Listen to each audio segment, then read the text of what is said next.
حضرت حذیفہ بن اسید انصاری رضی اللہ تعالی عنہ فرماتے ہیں کہ حضور تشریف لائے اور ہم کسی امر میں بات کر رہے تھے، تو حضور علیہ السلام نے ارشاد فرمایا کہ تم کس چیز کا تذکرہ کر رہے ہو؟ تو ہم نے عرض کی حضور ہم قیامت کے بارے میں ذکر کر رہے ہیں۔ تو حضور علیہ السلام نے ارشاد فرمایا کہ قیامت اتنی دیر تک قائم نہیں ہوگی جب تک یہ نشانیاں پوری نہ ہو لیں۔ ان میں سے ایک حضور نے دھوئیں کا ذکر فرمایا، دوسرا دجال کا تذکرہ کیا، تیسرا دابت الارض یعنی یاجوج اور ماجوج کا تذکرہ کیا کہ وہ نکلیں گے، اس طرح سورج کا مغرب سے نکلنا اس کا ذکر کیا، حضرت عیسیٰ علیہ السلام کے نزول کا ذکر کیا۔ اسی طرح حضور علیہ السلام نے زمین کا 3 جگہوں سے بیٹھ جانے کا ذکر کیا، ایک مشرق میں، ایک مغرب میں اور ایک جزیرہ عرب میں، زمین دھنس جائے گی نیچے، اس کا ذکر کیا۔ اور یمن کی جانب سے ایک آگ نکلے گی جو لوگوں کو دھکیل کر کے شام کے میدان میں لے آئے گی، اس کا تذکرہ کیا۔ فرمایا جب تک یہ نشانیاں پوری نہیں ہو جاتی اتنی دیر تک قیامت قائم نہیں ہوگی۔ تو یہ قیامت کے آنے سے قبل جو ہیں وہ نشانیاں ہیں جو ظاہر ہوں گی۔ اس کے علاوہ قیامت آنے سے کچھ اس سے بھی پہلے نشانیوں کا ظہور ہوگا، جس کا ذکر حضور نبی رحمت صلی اللہ علیہ وسلم نے ارشاد فرمایا۔ حدیث جبریل اس پہ بہت معروف ہے، جس کو حضرت عمر بن خطاب رضی اللہ تعالیٰ عنہ روایت کرتے ہیں۔ آقا کریم علیہ السلام کی خدمت میں کہتے ہیں ہم حاضر تھے کہ ایک شخص آیا کہ جس کے سیاہ کالے بال تھے اور سفید رنگ کا اس نے لباس پہنا ہوا تھا، اہل مدینہ سے وہ تھا نہیں، اور اس کے چہرے پر، لباس پر، بشرے پر آثار سفر بھی ظاہر نہیں تھے۔ اس زمانے میں اس طرح کے سفر تو نہیں تھے آسانی اور سہولت والے، تو جو بھی سفر کر کے دور سے آتا تو اس کا چہرہ بتاتا یہ مسافر ہے، تو کہا مسافر لگتا نہیں تھا اور اہل مدینہ سے تھا نہیں، شان تھے کہ یہ کون ہے، لیکن وہ آیا اور حضور علیہ السلام کی خدمت میں اپنے زانو بچھا کر کے بیٹھ گیا۔ فَأَسْنَدَ رُكْبَتَيْهِ إِلَىٰ رُكْبَتَيْهِ، اپنے دونوں گھٹنے اس نے حضور علیہ السلام کے گھٹنوں سے جوڑے اور حضور کی خدمت میں یوں ادب سے بیٹھ گیا۔ پھر اس نے حضور علیہ السلام سے اسلام کے بارے میں پوچھا، حضور علیہ السلام نے جواب دیا۔ پھر اس نے کہا بالکل آپ نے سچ فرمایا ہے۔ ہم حیران ہوئے، خود ہی سوال کرتا ہے، خود ہی تصدیق کرتا ہے۔ پھر اس نے حضور سے ایمان کے بارے میں پوچھا، حضور نے کچھ ارشاد فرمایا ایمان یہ ہے، تو اس نے کہا بالکل صدقتا، آپ نے سچ کہا ہے۔ تو ہم پھر حیران ہوئے کہ خود ہی یہ سوال پوچھ رہا ہے اور خود ہی اس کی تائید کر رہا ہے۔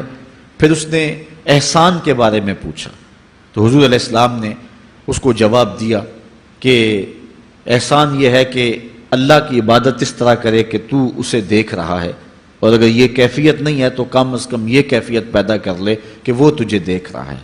اس نے کہا آپ نے سچ کہا۔ پھر اس کے بعد اس نے کہا مجھے اب قیامت کے بارے میں بتائیں۔ حضور علیہ السلام نے فرمایا جو ہے وہ مسئول سائل سے عالم نہیں ہے۔ تو اس نے کہا اچھا پھر مجھے قیامت کے کچھ نشانیاں بیان فرما دیں۔ تو حضور علیہ السلام نے اس شخص کو جو نشانیاں بیان فرمائیں وہ یہ تھی کہ لونڈی اپنی مالکہ کو جنم دے گی، بکریاں چرانے والے، اونٹ چرانے والے، ننگے پاؤں والے اور ننگے بدن والے تم دیکھو گے کہ عمارتیں بنانے میں ایک دوسرے سے آگے بڑھنے کی کوشش کریں گے۔ بہرحال تھوڑی دیر تک وہ حضور کی خدمت میں بیٹھا رہا۔ اس کے بعد جب چلا گیا تو تھوڑی دیر گزری تو حضور نے فرمایا عمر جانتے ہو یہ شخص کون تھا؟ عرض کی اللہ و رسولہ عالم، اللہ اور اس کا رسول جانتا ہے۔ فرمایا یہ جبریل امین تھا جو تمہیں تمہارا دین سکھانے کے لیے آیا تھا۔ تو حضرت جبریل امین نے آ کر کے حضور سے جو 4 سوالات کیے ان میں سے ایک سوال یہ تھا قیامت کب آئے گی اور قیامت کی نشانیاں کیا ہیں؟ تو حضور نے یہ نشانیاں بیان فرمائیں کہ لونڈی اپنی مالکہ کو جنم دے گی، اور یہ نشانی اب ہمارے سامنے ہے کہ آج اولادیں اپنے جو ہے وہ ماں باپ کی آقا بنی ہوئی ہیں، بیٹی آج ماں کی حکمران بنی ہوئی ہے۔ یہ دور جس کی نشاندہی کی وہ بالکل آج ہمارے سامنے ہے۔ حضرت ابو ہریرہ رضی اللہ تعالیٰ عنہ سے ایک روایت ہے جس کو نبی رحمت صلی اللہ علیہ وآلہ وسلم سے وہ بیان کرتے ہیں، بینما النبی صلی اللہ علیہ وسلم یحدث اذ جاء اعرابی فقال متی الساعہ۔ حضرت ابو ہریرہ فرماتے ہیں کہ ہم حضور کی خدمت میں بیٹھے ہوئے تھے، ایک شخص حاضر ہوا، اس نے حضور سے کہا کہ حضور قیامت کب آئے گی، یہ سوال کیا، متی الساعہ، قیامت کب آئے گی؟ آقا کریم علیہ السلام نے اس کو جواب دیا، اذا ضیعت الامانہ فانتظر الساعہ، جب امانت کو ضائع کر دیا گیا تو سمجھ لے قیامت آ گئی۔ جب امانت کو ضائع کر دیا جائے گا تو سمجھ لے قیامت آ گئی ہے۔ قال کیف اضاعتها، عرض کی حضور امانت کو ضائع کرنا کیا مفہوم رکھتا ہے، اس کا مطلب کیا ہے؟ تشریح پوچھی حضور سے، تو حضور علیہ السلام نے جو جواب دیا وہ سماعت کیجئے۔ جب معاملات نااہل لوگوں کے سپرد کر دیے جائیں تو سمجھ لے کہ قیامت آ گئی۔ جب مسندوں کے اوپر مسندوں کے حقدار نہیں ہوں گے، جب زاغوں کے تصرف میں عقابوں کا نشیمن آ جائے گا، جب تخت و تاج کے مالک غدار، بے دین اور نااہل لوگ ہوں گے، جب تخت و تاج کی حکمرانی اور مسلح و امامت کے مسند کے اوپر بیٹھنے والے بھی نااہل ہوں گے، تو پھر سمجھ لینا کہ قیامت جو ہے وہ ظاہر ہو رہی ہے، اور قیامت کا پھر انتظار کرنا۔ تو جب نااہل لوگ ایسی مسندوں کے اوپر اور ایسے مناصب کے اوپر بیٹھے ہوئے ہوں گے اور ہم لوگ ان کو منتخب کرتے ہیں، تو پھر آپ قیامت کا انتظار کیجئے، پھر قیامت آنے میں کوئی دیر نہیں ہے۔ تو حضور علیہ السلام نے دو لفظوں کے اندر قیامت کے بارے میں یہ بات ارشاد فرما لی، یہ جس تخت پہ بھی، جس تاج پہ بھی اور جس مسند اور منصب پہ بھی جو موجود ہے، کیا وہ اس کا حق ادا کر سکتا ہے یا اس کی اہلیت رکھتا ہے؟ وہ کیا کسی شاعر نے کہا تھا کہ ہر شاخ پہ الو بیٹھا ہے، انجام گلستاں کیا ہوگا؟ اور رومی نے اپنے زمانے میں کہا تھا کہ سگ وزیرو گرگ میرو موشرا درباں شود، این ارکان سلطنت ملک را ویراں شود۔ یہ ایک دردناک کہانی ہے، لیکن قیامت کی نشانیوں کے حوالے سے آپ اس بات کو سمجھیں اور حضور علیہ السلام کے فرمان کی روشنی کے اندر ہم اپنے حالات کا جائزہ لیں۔ حضرت انس رضی اللہ تعالی عنہ سے ایک روایت ہے، میں نے حضور علیہ السلام کو فرماتے ہوئے سنا ہے۔ حضرت انس رضی اللہ تعالیٰ عنہ وہ صحابی ہیں جنہوں نے 10 سال تک حضور کی نوکری کی ہے، اور کہتے ہیں 10 سال میں ایک بار بھی ایسا نہیں ہوا کہ حضور نے مجھے اف بھی کہا ہو۔ کہتے ہیں کبھی ایسا ہوتا کہ میرے ہاتھ سے کوئی برتن ٹوٹ جاتا، ازواج مطہرات جو ہیں وہ اس پہ ناراض ہونے لگتی، تو حضور علیہ السلام روک دیتے، فرماتے اسے کچھ نہ کہو، اس برتن کی عمر ہی اتنی لکھی ہوئی تھی، یہ اتنے عرصے کے لیے ہی پیدا کیا گیا تھا۔ تو آقا کریم علیہ السلام نے جو ہے وہ ازواج مطہرات کو بھی روکا کہ وہ مجھے جھڑکے نہ۔ خدمت رسول اللہ صلی اللہ علیہ وآلہ وسلم 10 سنین، میں نے پورے 10 سال حضور کی نوکری کی ہے۔ بلکہ جب آپ کہیں گے کہ حضور کے خادم کا نام کیا ہے، سارے صحابی حضور کے خادم ہیں، لیکن نام حضرت انس رضی اللہ تعالی عنہ کا آئے گا، یہ حضور علیہ السلام کے خادم خاص ہیں، اور حضور سے بہت ساری باتیں انہوں نے سنی ہیں۔ تو ان باتوں میں سے ایک بات کہتے ہیں، سمیت رسول اللہ صلی اللہ علیہ وسلم یقولو، میں نے رسول کریم صلی اللہ علیہ وسلم کو کہتے ہوئے سنا، ان من اشراط الساعۃ ان یرفع العلم، قیامت کی نشانیوں میں سے ایک نشانی یہ ہے کہ علم اٹھا لیا جائے گا، جہالت پھیل جائے گی، علم اٹھا لیا جائے گا۔ اس کو علم کہا جاتا ہے، جو مومن کے سینے کا جمال اور نور ہے، آج وہ اٹھا لیا گیا ہے۔ آج لوگ کہتے ہیں جی جتنا علم آج ہے اتنا علم پہلے تو نہیں تھا۔ آج کوئی غزالی دکھاؤ، کوئی رازی دکھاؤ، کوئی رومی دکھاؤ، کوئی احمد بن حنبل جیسا شخص دکھاؤ، کوئی محمد بن حسن شیبانی جیسا شخص دکھاؤ، کوئی امام ابو حنیفہ کے نالین کی خاک جیسا شخص بھی دکھاؤ، تو یہ ایک غلط بات ہے کہ جی پہلے زمانے میں اتنا علم نہیں ہوتا تھا، اب علم بہت زیادہ ہو گیا، جی علم بہت زیادہ پھیل گیا۔ علم نہیں پھیلا ہے، یہ چند معلومات ہیں، انفارمیشن کا دور ہے، اور خبریں ہیں۔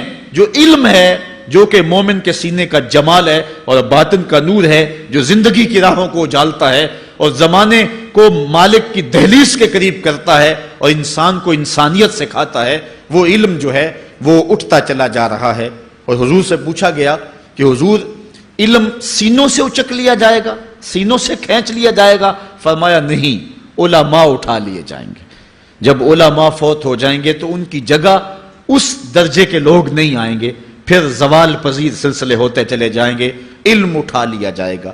جب سینے علم سے خالی ہو جائیں گے تو پھر قیامت آ جائے گی۔ اس لیے حضور علیہ السلام کا فرمان ہے، کائنات کی ہر شے علماء کی زندگی کی دعائیں مانگتی ہے. حتی الحیتان فی البحر، یہاں تک کہ سمندروں اور دریاؤں کے اندر مچھلیاں بھی علماء کی زندگی کی دعائیں مانگتی ہیں. انہیں پتا ہے علماء ہیں تو کائنات مارز وجود میں آئی تو موجود رہے گی، اگر علماء نہیں ہوں گے تو کائنات جو ہے وہ بالکل قیامت کا شکار ہو جائے گی. تو پہلی چیز حضور نے ارشاد فرمایا ان یرفع العلم، علم اٹھا لیا جائے گا، ویکثر الجہل، اور جہالت عام ہو جائے گی. علم کی جگہ جو ہے وہ جہالت عام ہو جائے گی. آج علماء نہیں رہے ہیں، آج ہم جو ہے وہ انحصار کرنے لگے ہیں چند ٹیلی ویژن چینلوں پہ، اور اس کا نتیجہ کیا ہے کہ مختلف چینلز کے اوپر بیٹھے بہت سارے لوگ گمراہی پھیلا رہے ہیں. یہ ایک الگ داستان ہے، ایک الگ کہانی ہے کہ کس طرح سے علم کا گلا گھونٹا جا رہا ہے اور کس طرح جو ہے وہ لوگوں کو گمراہ کیا جا رہا ہے. یہ جہالت کی کثرت ہے. اور تیسری بات جو حضور نے ارشاد فرمائی وَيَكْثُرَ الزِّنَا، زنا عام ہو جائے گا. نظر کا زنا یہ تو اس زمانے کے اندر برا رہا ہی نہیں ہے، لوگ اس میں کوئی آر ہی نہیں سمجھتے. کسی کی بہن اور بیٹی کو دیکھنا اور اپنی آنکھوں کو شہوات سے بھرنا یہ بندہ محسوس ہی نہیں کرتا ہے. حضور علیہ السلام نے ارشاد فرمایا من زنا زنیا بہی ولو بہی تان دارہی، جس نے زنا کیا یہ عمل اس کے گھر بھی لوٹے گا اگرچہ وہ اپنی دیواریں اونچی اونچی کیوں نہیں کر لیتا. اگر آج کوئی کسی کی بہن بیٹی پر اپنی نظروں کو غلیظ کرتا ہے تو وہ یہ کیسے کہہ سکتا ہے کہ میری بہن اور میری بیٹی کسی کی گندی نظروں کا شکار نہیں ہوگی؟ یہ مقافات عمل ہیں. گندم از گندم بروید جو سے جو از مقافات عمل غافل مشو. اس لیے بدکاری پھیل جائے گی، نظر کی بدکاری اور ہر طرح کی بدکاری.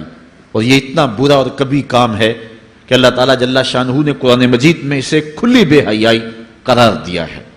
آج میڈیا کے ذریعے، آج انٹرنیٹ کے ذریعے اور یہ جو موبائل پیکج کی مصیبت نکلی ہے، اس سے معاشرے کا امن خراب ہو گیا اور معاشرے کے اندر حیا کا جوہر جو ہے وہ لوٹ لیا گیا ہے.